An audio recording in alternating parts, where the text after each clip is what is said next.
नमस्कार, मी सुलेमान तांबोळी। दामाजी न्यूज मध्ये आपल्या सर्वांचे स्वागत। बातमीपत्राच्या सुरुवातीला पाहूया हेडलाइन्स। नरेंद्र मोदी यांना पुन्हा पंतप्रधान करण्यासाठी सर्व कार्यकर्त्यांनी कामाला लागावे, आमदार प्रशांत परिचारक यांचे आवाहन। जिल्ह्यातील विकास कामांना गती देण्यासाठी जनहित शेतकरी संघटनेचा भाजपला पाठिंबा, प्रभाकर देशमुख यांची घोषणा। मंगळवेढ्यात मुख्याध्यापकाचा बंगला फोडून सुमारे 2,52,000चा ऐवज लंपास। 48 तासात चोरीची दुसरी घटना, चोऱ्यांचे सत्र सुरूच।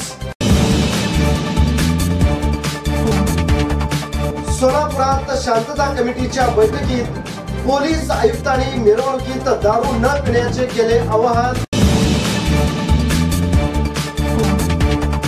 मंगळवेढा नगरपालिकेने 120 गाळे सील केल्याने व्यापारी वर्गात खळबळ।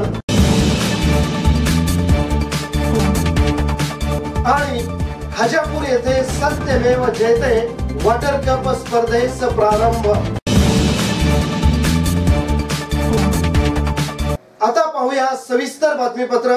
लोकसभा प्रचार दरम्यान ग्रामीण भागात फिरत असताना जिल्ह्यातील विविध गावांमधून नवीन पिढीची मत जाणून घेतली असता त्यांची नरेंद्र मोदी यांनाच पुन्हा पंतप्रधान करण्याची तीव्र इच्छा असल्याचे प्रकर्षाने जाणवत आहे। सध्याचे राजकीय वातावरण पाहता लोकसभेमध्ये देशातून भरघोस मताधिक्याने भाजपचाच विजय होईल असा विश्वास आमदार प्रशांत परिचारक यांनी कार्यकर्त्यांच्या बैठकीत व्यक्त केला। पंढरपूर अर्बन बँकेच्या कर्मयोगी सभागृहात शहर विकास आघाडीच्या पदाधिकाऱ्यांची बैठक आयोजित करण्यात आली होती। यावेळी आमदार प्रशांत परिचारक बोलत होते। यावेळी बोलताना आमदार परिचारक यांनी मागील 5 वर्षापूर्वी आपण भारतीय जनता पार्टी सोबत जाण्याचा निर्णय घेतला आणि तेव्हापासून या पक्षाचे काम प्रामाणिकपणे करीत असल्याचे स्पष्ट केले। आता देखील शहरात आपणास भाजपचे उमेदवार डॉक्टर जय सिद्धेश्वर शिवाचार्य स्वामी यांना सर्वाधिक मताधिक्य द्यायचे असून यासाठी कार्यकर्त्यांनी कामास लागावे अशी सूचना केली। देशात आजपर्यंत 60 वर्षे एकाच विचाराच्या पक्षाची सत्ता होती, त्यांच्यापेक्षा सरस काम नरेंद्र मोदी यांनी केले आहे। त्यामुळे 18 ते 35 वर्ष वयोगटातील पिढीची मानसिकता पाहिली असता मोदींना पुन्हा पंतप्रधानपदी नरेंद्र यांना संधी दिली पाहिजे अशी मानसिकता दिसत आहे। राज्यात देखील मुख्यमंत्र्यांच्या स्वच्छ कारभारावर जनतेचा विश्वास बसला असून विधानसभेला हेच सरकार पुन्हा येणार आहे। या सरकारने भ्रष्टाचार कमी करण्याचा खऱ्या अर्थाने प्रयत्न केला असून याचा सर्वसामान्यांना फायदा होत असल्याचे यावेळी आमदार प्रशांत परिचारक यांनी सांगितले। माढा लोकसभा उमेदवारीचा अर्ज महाराष्ट्र राज्य जनहित शेतकरी संघटनेचे संस्थापक अध्यक्ष प्रभाकर देशमुख यांनी मुख्यमंत्री देवेंद्र फडणवीस यांच्याशी फोनवर चर्चा झाल्यामुळे सोमवार दिनांक 8 एप्रिल रोजी भाजप शिवसेनेला पाठिंबा देऊन अर्ज काढून घेण्यात आला असून मुख्यमंत्री देवेंद्र फडणवीस, महसूल मंत्री चंद्रकांत पाटील व जिल्ह्याचे पालकमंत्री विजयकुमार देशमुख यांच्याशी जिल्ह्यातील प्रलंबित सिंचन योजनेवर फोनवर सविस्तर चर्चा करून सदर सिंचन योजना पूर्ण करण्याच्या अटीवर पाठिंबा देण्यात आल्याचे जनहित संस्थापक प्रभाकर देशमुख यांनी सांगितले। करमाळा तालुक्यातील दहिगाव कुपडी योजना, सांगोला तालुक्यातील टेंबू म्हैसाळ योजना, सीना भोगावती जोड कालवा मंजुरी, आष्टी उपसा सिंचन योजनेमध्ये हिवरे, वडाची वाडी, चिखली, यावली गावांचा समावेश। सीना माडा सिंचन योजनेमध्ये देवडी, वाफळे, खंडोबाची वाडी, गलंदवाडी, नालबंदवाडी, कोंबडवाडी या गावांचा समावेश करावा। तसेच FRP नुसार शेतकऱ्यांना दर देण्यासाठी कठोर कायदा करण्यात यावा। तसेच गेली 30-35 वर्षे मंगळवेढ्यातील 35 गावांचा पाणी प्रश्न प्रलंबित आहे व त्यासाठी मी विविध आंदोलने केली आहेत व हे रखडलेले काम व योजना पूर्ण करण्यात याव्यात या अटीवर भाजप शिवसेनेला पाठिंबा देत असून वरील सर्व मागण्यांचा सकारात्मक विचार करून तिघांनी ही प्रलंबित कामे पूर्ण करण्याचे आश्वासन दिल्यामुळे भाजप शिवसेनेला पाठिंबा देऊन देशमुखांनी अर्ज माघारी घेतला व आपल्या कार्यकर्त्यांना भाजप शिवसेनेच्या उमेदवाराला विजयी करण्यासाठी संपूर्ण ताकदीने प्रचार करण्याचे आवाहन प्रभाकर देशमुख यांनी केले आहे। सोलापूर जिल्ह्यातल्या तमाम व माढा लोकसभा मतदारसंघातल्या कार्यकर्त्यांची, शेतकऱ्यांची व माझ्या दीनदलितांची इच्छा असल्यामुळं मी माढा लोकसभेचा उमेदवारी अर्ज भरला होता, परंतु त्याबाबत भाजपचे कर्तव्यदक्ष राज्याचे मुख्यमंत्री देवेंद्र फडणवीस साहेबांना व राज्याचे दुसरे कर्तव्यदक्ष आदरणीय चंद्रकांतदादा पाटील यांना समजल्यानंतर, तसेच आपल्या सोलापूर जिल्ह्याचे पालकमंत्री विजयकुमार देशमुख साहेबांना समजल्यानंतर त्यांनी विनंती केली. सकाळी आमचं फोनवरती बोलणं झालं, तिघांशीही बोलणं झालं की त्यांनी सांगितलं की भैया, सोलापूर जिल्ह्यातल्या कुठल्याही कामाच्या बाबत आम्हाला हक्कानं काम सांगा. सार्वजनिक काम असो, वैयक्तिक काम असो, या बाबतीत आम्ही त्वरित हे प्रश्न तुमचे असेल ती मार्गी लावू. मी पण त्यांना बोललो. त्यांनी विनंती केली तुम्ही अर्ज काढा आणि आम्हाला पाठिंबा द्या.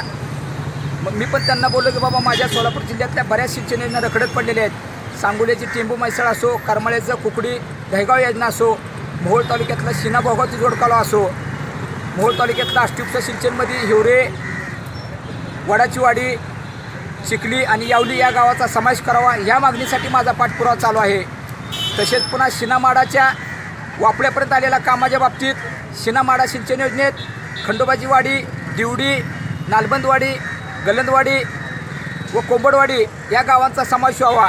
व FRPच्या बाबतीत काही कारखानदार FRPचं बिल पूर्ण पैसे शेतकऱ्याच्या खात्यावर जमा करत नाही.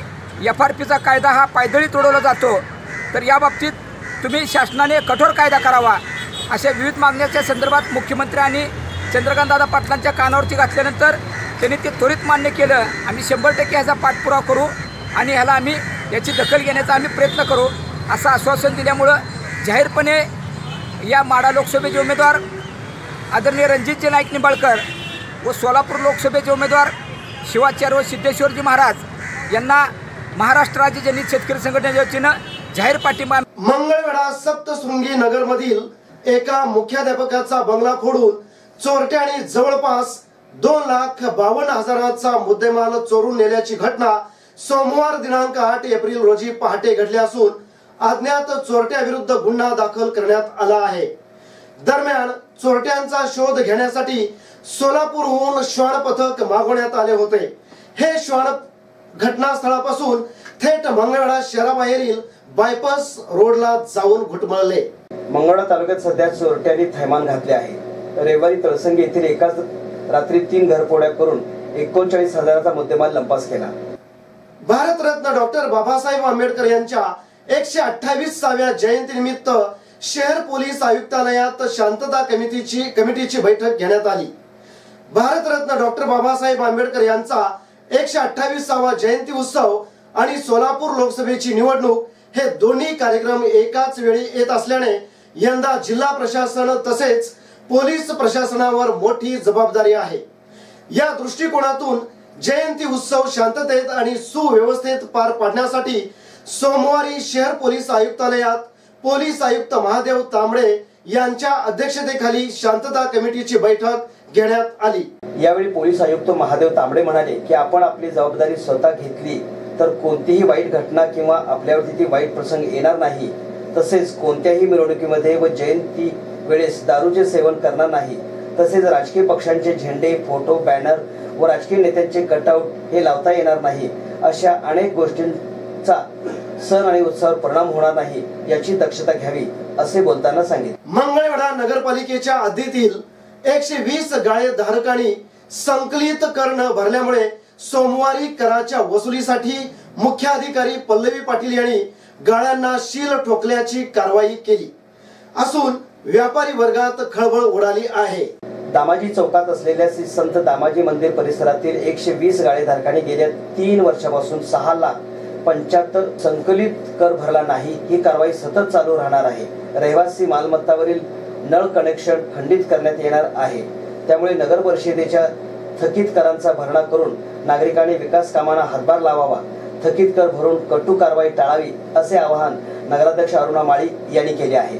या मोहिमेत कर निरीक्षक विनायक साळुंके, कार्यालय अधीक्षक रोहिणी गायगोपाल, स्वच्छता निरीक्षक विनोद सर्वकोड, लिपिक सिद्धेश्वर माळी, शंकर देवकर, सुभाष नकाते, अप्पा मुळे, बाबा पवार, बाळू जाधव, गोरख काकडे, हनुमंत गडेकर, दत्ता भगरे व पालिकेतील कर्मचारी सहभागी झाले होते. दरम्यान सोमवारी सायंकाळपर्यंत काही व्यावसायिकांनी आपल्याकडे असणारा थकीत कर भरला आहे. त्यामुळे त्यांचे सील केलेले गाळे लगेच गाळे मालकांच्या ताब्यात देण्यात आले. ही धडक कारवाई चालूच राहणार असून 100% वसुलीसाठी प्रयत्न केले जात असल्याचे मुख्याधिकारी पल्लवी पाटील यांनी सांगितले. मंगळवेढा तालुक्यातील दक्षिणेस असणारे हजापूर हे गाव गेल्या अनेक वर्षापासून दुष्काळाचा सामना करीत आहे। या दुष्काळावर मात करण्यासाठी गावाने एका मताने या स्पर्धेत सहभाग नोंदवलेला असून सर्व प्रकारचे योगदान देऊन दुष्काळमुक्त गाव ही ओळख निर्माण करण्यासाठी सर्वजण योगदान देत आहेत। सोमवार दिनांक 8 एप्रिल रोजी रात्री 12 वाजता सर्वजण श्रमदानासाठी एकत्रित आले। श्रमदानाचे काम हे पहाटे 5 वाजता ते 10 वाजेपर्यंत व दुपारनंतर 4 ते संध्याकाळी 7 पर्यंत अशी वेळ श्रमदानासाठी आहे। या कार्यक्रमाचे उद्घाटन चिखलगी भुयार मठाचे मठाधिपती हरिभक्तपरायण तुकाराम रामबाबा महाराज यांच्या हस्ते या कार्यक्रमाचे उद्घाटन झाले। सदर प्रसंगी हजापूर गावातील लहान मुले, महिला व ग्रामस्थ मोठ्या संख्येने उपस्थित। आज या ठिकाणी हजापूर या गावामध्ये दिनांक 8/4/2019 रोजी गावातील सर्व ग्रामस्थ आणि या सर्वांच्या माध्यमातून महिला, पुरुष, लहान मुलं अटीतटीचं राजकारण बाजूला ठेवून सर्वांनी एकत्र येऊन एक चांगल्या पद्धतीचं पाणी अडवा, पाणी जिरवा, पाणी फाउंडेशनच्या माध्यमातून गावामध्ये आज या ठिकाणी सुरुवात झालेली आहे। 45 दिवस गावातील सगळी मंडळी या कार्यक्रमासाठी, या श्रमदानासाठी सर्वांनी एकत्र येऊन या गावाच्या पाणी अडवण्याचा, पाण्याच्या प्रश्नावरती काम या ठिकाणी करण्याचा एक मानस गावातील सर्व मंडळींनी घेतलेला आहे। आणि आज ह्या कामाची सुरुवात करण्यासाठी तपोवन रेवंची चिखलगी भुयार मठातर्फे मला आमंत्रित ह्या गावातील सर्व ग्रामस्थांनी केलं। मला ह्या माध्यमातून एक मीडियाला सांगावं असं वाटतंय की एक चांगला उपक्रम ह्या गावामध्ये आता जो राबवलेला आहे अशाच पद्धतीचा एक आदर्श प्रत्येक भागामध्ये घ्यावा आणि गावातील सर्व मंडळींनी अटीतटी राजकारण बाजूला ठेवून एकत्र येऊन एक मोठ्या पद्धतीने रात्रीचे 12:10 या ठिकाणी झालेत। 8/4/2019 म्हणजे ह्या दिवशी आज ह्या कामाची सुरुवात झालेली आहे। मला 100% गॅरंटी वाटते ह्या सर्वांच्याकडे उत्साहित बघून, चेहरा बघून, की सगळ्यांचा एक जोम बघून की 100% महाराष्ट्रामध्ये पहिला क्रमांक हजापूर गावचा येईल अशी अपेक्षा या ठिकाणी व्यक्त करतो। आणि पांडुरंगाच्या चरणी पुन्हा एक नजर हेडलाईन्सवर। नरेंद्र मोदी यांना पुन्हा पंतप्रधान करण्यासाठी सर्व कार्यकर्त्यांनी कामाला लागावे, आमदार प्रशांत परिचारक यांचे आवाहन। जिल्ह्यातील विकास कामांना गती देण्यासाठी जनहित शेतकरी संघटनेचा भाजपला पाठिंबा, प्रभाकर देशमुख यांची घोषणा। मंगळवेढ्यात मुख्याध्यापकाचा बंगला फोडून सुमारे 2,52,000चा ऐवज लंपास। 48 तासात चोरीची दुसरी घटना, चोऱ्यांचे सत्र सुरूच। सोलापुरात शांतता कमिटीच्या बैठकीत पोलीस आयुक्तांनी मिरवणुकीत दारू न पिण्याचे केले आवाहन। मंगळवेढा नगरपालिकेने 120 गाळे सील केल्याने व्यापारी वर्गात खळबळ। आणि हजापूर येथे सत्यमेव जयते वॉटर कप स्पर्धेस प्रारंभ। हे होताच बातमीपत्र। पुन्हा भेटू एका नवीन बातमीपत्रासोबत। नमस्कार।